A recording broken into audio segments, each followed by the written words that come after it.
Niels Bohr ने Rutherford के परमाणु मॉडल में जो ड्रॉबैक बताई, वो ड्रॉबैक ये थी कि जब मूव करता हुआ इलेक्ट्रॉन चार्ज बॉडी है, तो मैक्सवेल के इलेक्ट्रोमैग्नेटिक थ्योरी के अकॉर्डिंग अगर वो चार्ज बॉडी मूवमेंट की कंडीशन में है, तो रेगुलर मूव करते करते वो एनर्जी को रिलीज करेगी, और इस मूविंग इलेक्ट्रॉन को एनर्जी आउटर सोर्स से कहां से मिल रही है, ये रदरफोर्ड नहीं बता पाए। जिस वजह से कहा गया कि अगर ऐसा होगा तो एनर्जी जब इलेक्ट्रॉन की खत्म होगी तो क्या होगा, वह न्यूक्लियस पर गिर जाएगा। जब न्यूक्लियस पर डिस्पर्स हो जाएगा, क्या होगा, एटम बस्ट कर सकता है। ऐसा नहीं होता, इसका मतलब रदरफोर्ड उसको एक्सप्लेन नहीं कर पाए। बोर ने अपना मॉडल रिप्रेजेंट किया। बोर ने कहा कि जो न्यूक्लियस है, जो नाभिक है, इस नाभिक के बाहर डिफरेंट एनर्जी की एनर्जी सेल्स होती हैं। डिफरेंट एनर्जी सेल्स होती हैं। एनर्जी सेल बोलिए, इनको चाहे कोष बोलिए, सेल बोलिए, सेल को बोल देते हैं तो बिगड़ जाता है। ये सब डिफरेंट एनर्जी की एनर्जी सेल्स हैं, एनर्जी सेल्स। और जैसे हम नीचे से ऊपर चल रहे हैं, फर्स्ट है, सेकंड है, थर्ड है, फोर्थ है, जैसे जैसे हम अपग्रेड करते जा रहे हैं, वैसे वैसे इनकी एनर्जी बढ़ती जा रही है। ये एनर्जी की इंक्रीजिंग ऑर्डर में है। जो न्यूक्लियस के सबसे पास में है फर्स्ट सेल, उसकी एनर्जी सबसे कम। उसके बाद जैसे जैसे सेल आगे बढ़ रहा है, वैसे वैसे ऊर्जा उसकी बढ़ती जा रही है। एनर्जी के इंक्रीजिंग ऑर्डर में है। फर्स्ट से सेकंड की एनर्जी ज्यादा है, सेकंड से थर्ड की, थर्ड से फोर्थ। ये इंक्रीजिंग ऑर्डर ऑफ एनर्जी है। डिफरेंट टाइप के जो एनर्जी सेल्स हैं, जो ऊर्जा स्तर हैं, इन ऊर्जा स्तर की ऊर्जा नाभिक से लेकर के जब आप आगे तक बढ़ते जाते हैं, इनकी ऊर्जा लगातार बढ़ती जा रही है। ये ऊर्जा के बढ़ते क्रम है। इनका नाम इन्होंने रखा कि एल एम एन, अगला होगा वो पी क्यू आर, ठीक। तो ये जो एनर्जी सेल्स है, जिसमें इलेक्ट्रॉन मूव कर रहा है, इनका कहना है कि इनकी एनर्जी डिफरेंट है, और इस डिफरेंट एनर्जी सेल्स में अगर कोई इलेक्ट्रॉन मूव कर रहा है, तो वो मूव करता हुआ इलेक्ट्रॉन एनर्जी रिलीज नहीं करता है। क्यों नहीं करता है? इन्होंने कहा कि इस पर दो प्रकार का फोर्स काम करता है। इस पर दो प्रकार फोर्स काम करता है। एक फोर्स तो मूविंग इलेक्ट्रॉन में क्या होता है, एक फोर्स सेंटर पर है। जैसे देखिए, ये कंडीशन, जैसे न्यूक्लियस है, ये इलेक्ट्रॉन घूम रहा है। इनका कहना है कि इस पर एक फोर्स तो सेंटर काम कर रहा है, सेंटर इसको अपनी ओर खींच रहा है, जिसको कहते हैं सेंट्रीपिटल फोर्स। सेंट्रीपिटल फोर्स अभिकेंद्र बल। एक इस पर सेंट्रीपिटल फोर्स काम करता है, और दूसरा जो ये मूवमेंट है, इसके मूवमेंट के कारण इस पर एक फोर्स अप्लाई होता है। एक फोर्स यहाँ इसके मूवमेंट की वजह से अप्लाई होता है वो। और ये दोनों फोर्स क्या होते हैं, इक्वल और अपोजिट होते हैं। जैसे ये MVR, ये अलग फोर्स है इसका। इसके मोमेंटम की वजह से, इसके एंगुलर मोमेंटम की वजह से ये जो घूम रहा है, इसके मूविंग की वजह से फोर्स वहां अप्लाई हो रहा है। ये जो सेंट्रीपिटल फोर्स है और ये जो मूविंग फोर्स है, ये दोनों फोर्स एक दूसरे के इक्वल है, एक दूसरे के बराबर है और अपोजिट है। जब एक ही जगह पर दो इक्वल और अपोजिट फोर्सेस काम करते हैं, तो नेट रिजल्ट फोर्स पार्टिकल पर क्या हो जाता है, 0। तो जब घूमते हुए इलेक्ट्रॉन, चक्कर लगाते हुए इलेक्ट्रॉन पर दो प्रकार का बल काम कर रहा है। एक फोर्स है जो उसको न्यूक्लियस की ओर खींच रहा है, और एक फोर्स है जो उसके मूवमेंट के कारण है, और इसके जो सेंट्रीपिटल फोर्स है उसका अपोजिट है। जैसे आप समझिए, कभी कभी आप जो है किसी पत्थर को, किसी भी गेंद को आप किसी रस्सी बांध करके मूव करिए, अगर धागे को आप तोड़ दीजिए तो बहुत दूर जाता है, और जितना तेज आप खींचते हैं उतना ज्यादा उसकी स्पीड बढ़ती है। तो वेलोसिटी और उसका फोर्स दोनों एक दूसरे के क्या है, डायरेक्टली प्रोपोर्शनल है। ये दोनों फोर्स एक दूसरे के बराबर है। जब दोनों फोर्स बराबर है, तो नेट रिजल्टेंट फोर्स इलेक्ट्रॉन पे 0 हो गया। इस इलेक्ट्रॉन पे लगने वाला जो बल है वो 0 हो गया। जब इस पर लगने वाला बल 0 हो गया, तो एक निश्चित एनर्जी सेल में अगर इलेक्ट्रॉन घूम रहा है, तो वो एनर्जी व्यय नहीं करता, वो एनर्जी रिलीज नहीं करता। जैसे फर्स्ट सेल में कोई इलेक्ट्रॉन घूम रहा है तो वो एनर्जी रिलीज नहीं कर रहा है, सेकंड घूम रहा है वो एनर्जी रिलीज नहीं कर रहा है, थर्ड घूम रहा है वो एनर्जी रिलीज नहीं कर रहा है, फोर्थ घूम रहा है एनर्जी रिलीज नहीं कर रहा है। एनर्जी रिलीज कब करेगा? देखिए, जब फोर्थ वाला इलेक्ट्रॉन थर्ड पे आएगा। जब फोर्थ वाला इलेक्ट्रॉन थर्ड पे आ जाए इसका मतलब उसने एनर्जी को रिलीज कर दी, या हमने एक्सटर्नल सोर्स एनर्जी दे दिया। जब दे दिया तो फर्स्ट वाले सेल का इलेक्ट्रॉन सेकंड में चला गया, या फर्स्ट वाला इलेक्ट्रॉन थर्ड में चला गया। जब हम एनर्जी दे देंगे बाहर से तो वो एनर्जी लेकर के इलेक्ट्रॉन नीचे वाले सेल से ऊपर वाले सेल में चला जाएगा, मतलब अधिक ऊर्जा वाले सेल में। और अगर ऊपर वाले में कोई ऐसी कंडीशन हुई जिसमें एनर्जी रिलीज करता है तो रिलीज की कंडीशन को अपने से नीचे वाले सेल में जाएगा। लेकिन ऐसा कभी नहीं होगा कि कोई इलेक्ट्रॉन इतना एनर्जी रिलीज कर दे कि वो न्यूक्लियस पर गिर जाए, ऐसा कभी नहीं होगा। इलेक्ट्रॉन अगर होगा तो उसका मूवमेंट 1 2 3 4 में ही होगा, इन सेल्स में ही ऊपर नीचे होगा। ये कभी भी न्यूक्लियस पर नहीं गिर सकता, क्योंकि इस पर दो प्रकार का फोर्स काम करता है और दोनों फोर्स अपोजिट होते हैं और इक्वल होते हैं। जब इक्वल और अपोजिट फोर्सेस हैं तो उस पर नेट रिजल्टेंट फोर्स 0 हो जाता है। तो चक्कर लगाता हुआ इलेक्ट्रॉन किसी भी प्रकार से एनर्जी खर्च नहीं करता, ऊर्जा का व्यय नहीं करता, एनर्जी रिलीज नहीं करता, ये नील्स बोर ने बताया। और इन्होंने कहा कि न्यूक्लियस के बाहर डिफरेंट एनर्जी की एनर्जी सेल्स पाई जाती हैं, डिफरेंट एनर्जी की एनर्जी सेल्स पाई जाती हैं। दे आर नोन एज 1 2 3 4 और KLMN। इन्होंने कहा कि एनर्जी सेल्स बताया। First shell, second shell, third shell, fourth shell, fifth shell, इसका जो नेम रखा है इन्होंने, इसको कहा K shell, L shell, M shell, N shell, O shell. ये सेल हो गए KLMNO 1 2 3 4 5।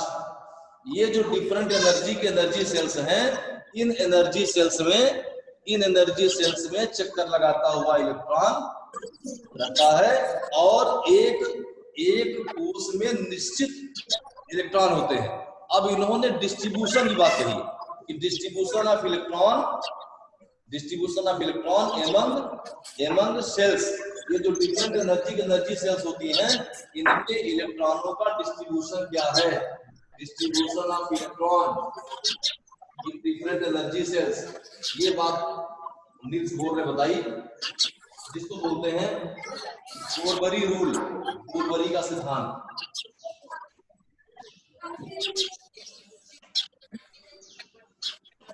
Distribution of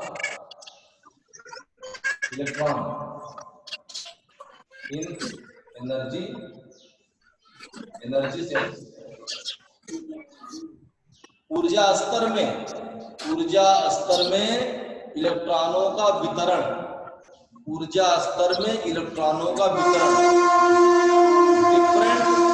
different energy sales में जो इलेक्ट्रॉन पाए जाते हैं उनके लिए एक सिद्धांत की किस सेल में कितने इलेक्ट्रॉन और कैसे पाए जाएंगे। इतना तो निश्चित हो गया कि अगर एक निश्चित सेल को इलेक्ट्रॉन है तो वह एनर्जी को रिलीज नहीं करता बिना किसी एक्सटर्नल फैक्टर के। अगर कोई बाहर से कोई एक्सटर्नल फैक्टर अप्लाई न किया जाए तो नॉर्मल वे में वह इलेक्ट्रॉन एनर्जी को रिलीज नहीं करता है। अगर मान लीजिए आपको लगता है कि एनर्जी रिलीज कर रहा है, तो वह अपने से नीचे वाले सेल में चला जाएगा, और अगर उसको एनर्जी मिल जाएगी तो अपने से ऊपर चला जाएगा। लेकिन ये जो एनर्जी मिलेगी वह एनर्जी कम से कम एक क्या होगी? 1 क्वांटम होगी। 1 क्वांटा इसकी यूनिट है। 1 क्वांटा एनर्जी मिलेगी तो ऊपर चला जाएगा, कम से कम 1 क्वांटा निकालेगा तो अपने नीचे चलाएगा। फोटॉन जैसे होती है ना, फोटॉन सनलाइट को फोटॉन बोलते हैं। जो पार्टिकल होती है सनलाइट उसको फोटॉन बोलते हैं। तो जो एनर्जी उसकी होती है वो क्वांटा की फॉर्म होती है। क्वांटा के रूप में जो ऊर्जा होती है, अब जैसे कहीं मान लीजिए हाफ क्वांटा हो जाए, हाफ क्वांटा खर्च हो गई, तो हाफ क्वांटा में कोई चेंज नहीं होगा। वो 1 क्वांटा, 2 क्वांटा, 3 क्वांटा, 4 क्वांटा, अगर इतने क्वांटा एनर्जी रिलीज हो रही है अगर, तब तो ऊपर से नीचे आ रहा है। अगर उसको क्वांटम एनर्जी मिल जाए तो अपने से ऊपर चला जाएगा। अब डिस्ट्रीब्यूशन आप देखिए, distribution of electron in energy shells. इन्होंने पहला रूल बताया कि इफ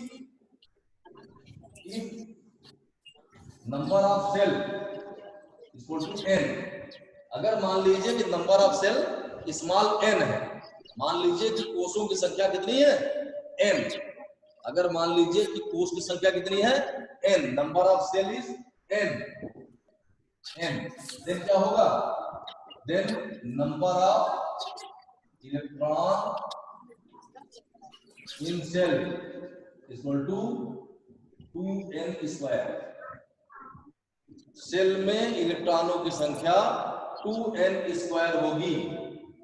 किसी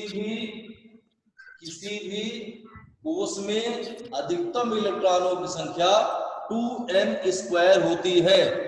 किसी भी कोष में अधिकतम इलेक्ट्रॉनों की संख्या 2n स्क्वायर होती है, जहां स्मॉल n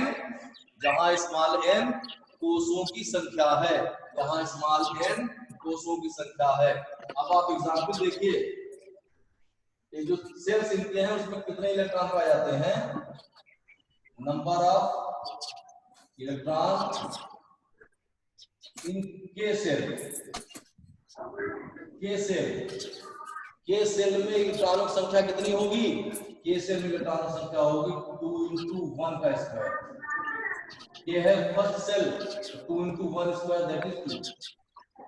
फर्स्ट सेल में अधिकतम इलेक्ट्रॉनों की संख्या कितनी होगी, 2 होगी। Second shell, number of electron in L shell, L shell electron की संख्या कितनी होगी, 2 × 2 का square that is 8। Number of electron in L shell, L shell में इलेक्ट्रॉनों की संख्या कितनी होगी, 8। Number of electron in M shell, M cell में होगी 2 × 3 का स्क्वायर, हो जाएगा 18। Number of electron in N shell, N shell में क्या होगा, 2 × 4 का स्क्वायर 32।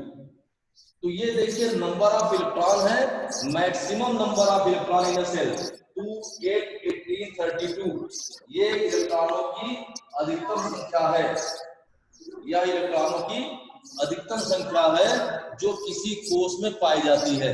किसी भी सेल में पाए जाने वाले इलेक्ट्रॉनों की अधिकतम संख्या 2n स्क्वायर होती है, जिसमें फर्स्ट सेल में 2, सेकंड सेल में 8, थर्ड सेल में 3, फोर्थ सेल में 32।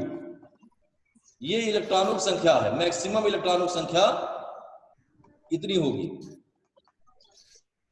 अब आप देखिए, ये नंबर 1 बात थी, किसी भी कोष में अधिकतम इलेक्ट्रॉनों की संख्या 2n स्क्वायर होती है, जहां स्मॉल n कोषों की संख्या है, जहां small n number of shell है।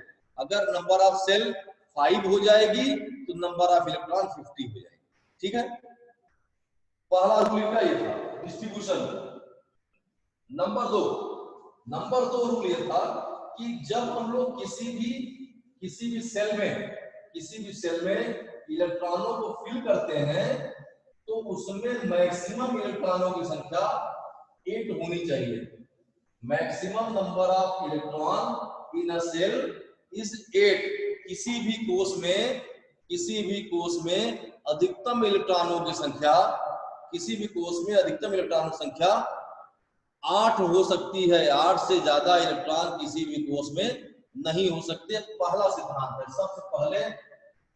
सबसे पहले हम प्रयास करेंगे कि किसी भी कोष में 8 इलेक्ट्रॉन भर जाए।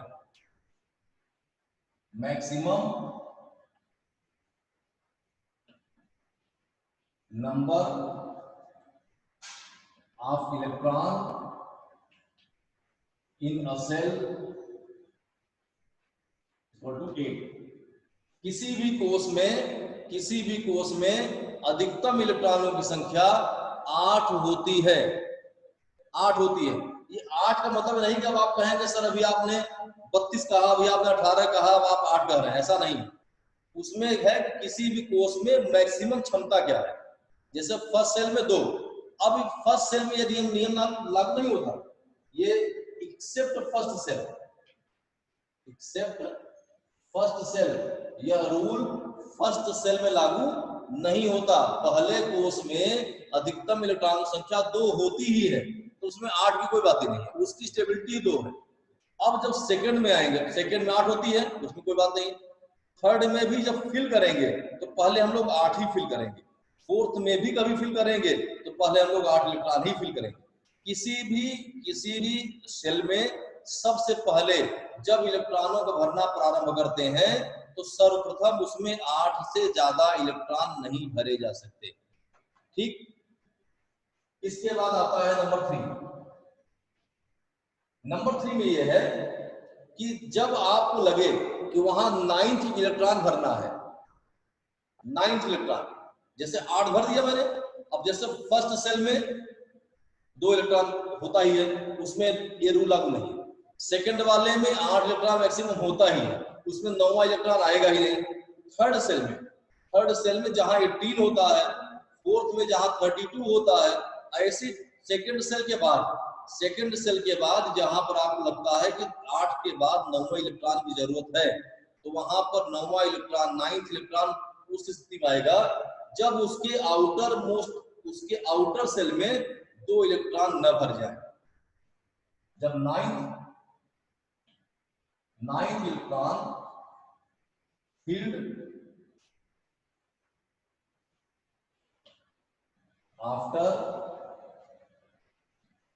after filling of 2 electron in its outer cell, इसके बाहरी कोष में जब तक 2 इलेक्ट्रॉन ना भर जाए तब तक उस वाले में 9वां इलेक्ट्रॉन नहीं आता। अब बात आगे देखिए, अब जब 9वां इलेक्ट्रॉन आपका आ गया तो 9 से लेके कहां तक भरेंगे आप? 18 तक भरेंगे। 9 to 18, ये rule except first and second shell. यहां फर्स्ट और सेकंड सेल में ये लागू नहीं होता है। फर्स्ट और सेकंड सेल में इलेक्ट्रॉनों की अधिकतम संख्या 2 और 8 होती है। जहां 9वां इलेक्ट्रॉन भर सकता है थर्ड सेल से, थर्ड में 9वां आ सकता है, फोर्थ में 9वां आ सकता है, फिफ्थ में 9वां आ सकता है। जहां पर 9वां इलेक्ट्रॉन आ सकता है वहां पर ये नियम लागू है। इसके बाद देखिए, इसके बाद जहां पर देखिए 18 तक भर जाएंगे। अब बची बात इसके बाद 32 वाली, जहां पर 32 करना होता है 19वां इलेक्ट्रॉन, 19th इलेक्ट्रॉन। तो अब 19th 20 से लेके कितने हैं? ये 14 इलेक्ट्रॉन है। यह ऑर्बिटल है। तो यह की फिलिंग की कंडीशन है कि जैसे ये जब फिलिंग हो रही है तो इसके बाद जो दूसरा वाला सेल है, दूसरा वाला है, उसमें 8 है, वहां पर 9वां 10वां नहीं, उसके बाद वाले में 2 है, और फिर उसके बाद इसका भरेगा। समझिए ये जो फोर्थ वाली पॉइंट है, इस फोर्थ पॉइंट को समझिए क्या है कि मान लीजिए नंबर ऑफ सेल हमारे, देखिए ये न्यूक्लियस हो गया, first shell, second shell, third shell, fourth shell, fifth shell, sixth shell. देखिए 1 2 3 4 5 6, 7 भी हो सकता है इसके बाद, ये 7 वाला। तो ये 6 और 7 इन दोनों सेल्स के लिए चौथा रूल है। 6 और 7 के लिए ये फोर्थ रूल है। आप समझिए कि जब 6th वाले में जब यहाँ पर 2 इलेक्ट्रॉन फिल हो जाए, देखिए यहाँ 2 इलेक्ट्रॉन आ जाए आउटर मोस्ट ऑर्बिट में, इसके पहले वाले में यहाँ पे कितने आ जाएंगे? यहाँ 9 इलेक्ट्रॉन आ जाएगा। इसके पहले वाले में 9 हो जाएगा, और तब तब यहाँ पर फिलिंग शुरू होगी अंदर वाले में, तब यहाँ पर आएगा इलेक्ट्रॉन, भरा जाएगा 18 के बाद, मतलब 19 के बाद। तो 19th इलेक्ट्रॉन देखिए कब भर रहा है, 19th इलेक्ट्रॉन की फिलिंग तब हो रही है, 19वें इलेक्ट्रॉन की फिलिंग तब हो रही है जब उसके आउटर ऑर्बिट में 9th इलेक्ट्रॉन फिल हो जाए और उसके आउटर ऑर्बिट में सेकंड आउटर मतलब सबसे ज्यादा सब बाहर वाले में कितने हो जाए, 2 इलेक्ट्रॉन हो जाए, बाहर वाले में 2 हो जाए, अंदर वाले में 9th इलेक्ट्रॉन भर जाए, तब उसके बाद यहाँ पर फिलिंग होगी। मतलब ये समझिए ये इनर मोस्ट ऑर्बिटल फिलिंग होती है, filling of electron in innermost shell. देखिए ये जो फिलिंग हो रही है ये फिलिंग इनर सेल में हो रही है, बाहर वाले सेल को छोड़ करके तब फिलिंग हो रही है।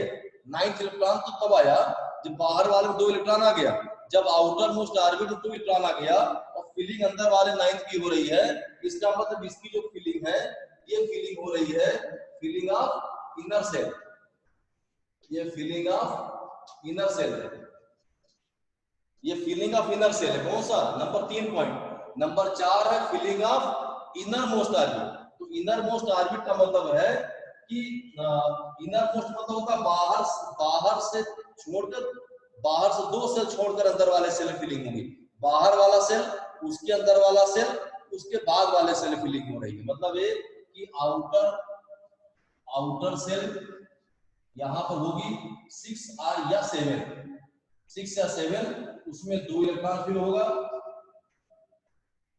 इसके बाद इनर सेल होगी, वो इनर सेल होगी 5 और 6 वाली, नंबर सेल 5 और 6 की होगी, 6 के लिए 5, 7 के लिए 6, यहाँ पर 9 इलेक्ट्रॉन फिल होगा, 9 इलेक्ट्रॉन फिल होगा। और उसके बाद इनर मोस्ट होगी वो 4th सेल और 5th सेल, ये होगी यहाँ पर फिर 19 से लेकर के 32 इलेक्ट्रॉन। ये पूरे जितने भी इलेक्ट्रॉन्स हमारे पास हैं जिसको हम लोग एसपीडीएफ में पढ़ेंगे ये सबके लिए लागू है। जैसे ये बोर के नियम से भी हम लोग 90, 91, 92, 94, 100 इनके भी इलेक्ट्रॉनिक विन्यास लिख सकते हैं। अब ये बात होगी सिद्धांत की, अब थोड़ी सी प्रैक्टिस देखिए, इन्हीं रूल्स पर बेस्ड कुछ प्रैक्टिस देखिए।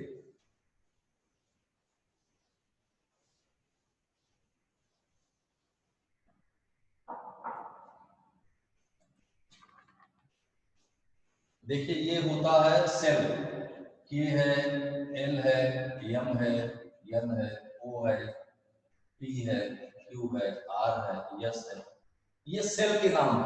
ठीक है, अब हम लोग जैसे लिख रहे हैं, मान लीजिए कि अगर हमारे पास इलेक्ट्रॉन एक इलेक्ट्रॉन है तो के सेल में ही आएगा एक, अगर 2 आया तो के में कितना आएगा 2, 3 आ गया तो क्या आएगा के में 2, एल में 1, ऐसे 4 आएगा तो के में 2, एल में 2, 5 अगर क्या होगा के में 2, एल में 3, ऐसे ही आप अगर 10 पर आ जाएंगे तो के में 2, यहाँ पर 8। ठीक, इसमें कोई दिक्कत नहीं है। आप देखिए 11 पर आएंगे तो ये 2 यहाँ पर, 8 यहाँ पे, और देखिए 1 यहाँ पे। ऐसे ही आप 12 लिखेंगे 2, 8, 2, 13 पे 2, 8, 3। ऐसे ही आप जब आ जाएगा 17 पे तो 2, 8, 7, 18 आ जाएंगे तो 2, 8, 8। देखिए 2, 8, 8 आ गया। अब यहां पर आप जानते हैं कि थर्ड सेल एम वाले में कितने इलेक्ट्रॉन आते हैं, यहां पर 18 इलेक्ट्रॉन आते हैं, लेकिन हमने आपसे क्या कहा था कि 8 इलेक्ट्रॉन भर देंगे। 9वां इलेक्ट्रॉन कब आएगा, जब इसके बाहर वाले सेल में 2 इलेक्ट्रॉन फिल हो जाए। तो यहाँ पर आप देखिए जब 19 आएगा, 19 को लिखेंगे क्या 2, 8, 8, 1, 20 को लिखेंगे 2, 8, 8, 2। देखिए ये लिखेंगे कितना, ओके। तो ये आ गया हमारे पास 20 तक का। अब 20 के बाद आप देखिए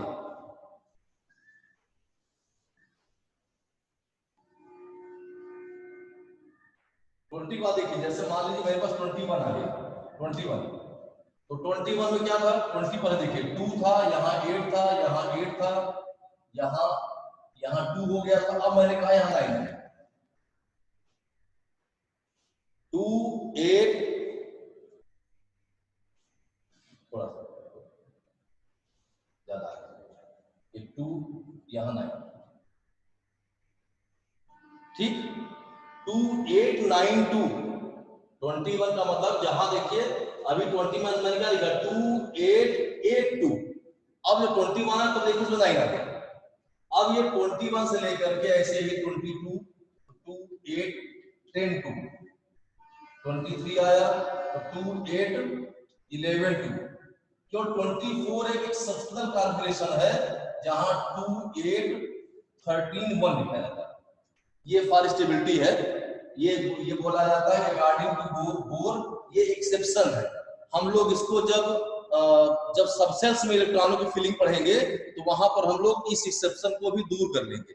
जो ये अपवाद यहाँ समझ आता है कि 13 1 क्यों हो गया, यहाँ 12 2 होना चाहिए, जैसे सब जगह था 12 2, जैसे 2 8 12 2 होना चाहिए, तो हमने 13 1 लिख दिया, 13 1 लिख दिया।